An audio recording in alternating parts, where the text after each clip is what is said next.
the elevator at 5030 Fifth Avenue condo in Pittsburgh, Pennsylvania.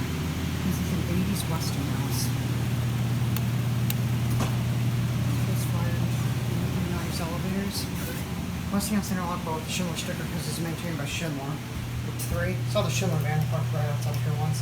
Door does not close when you press the button, unfortunately. Make sure you go up.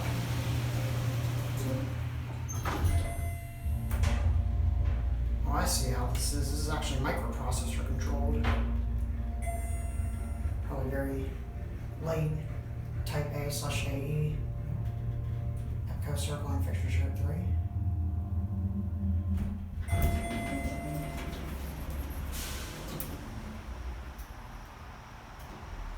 Go back on 1. Yeah, that's why the door doesn't close when you press the button, but surprised there's no door close button. Here's your phone, and no, this was not modded by Schindler, because some of you probably will say that. I think it's always, I hate these terms. I think that says 1985. Here's your basic fake wood-grain cab. EPCO circling fixtures, but with the chimes rather than the bells and the other. Transfer back 1. Really loud machinery. Sorry, my camera's not focusing. My camera's been having those issues lately. Okay, there we go. And we'll end up at 2. So it's technically that's the main floor, but it's locked out there, as I'll show you because it opens directly outside.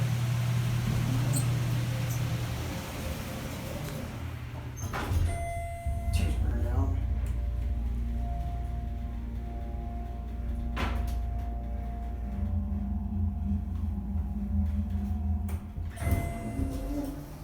Interesting. Yes, you need a key to call on this one.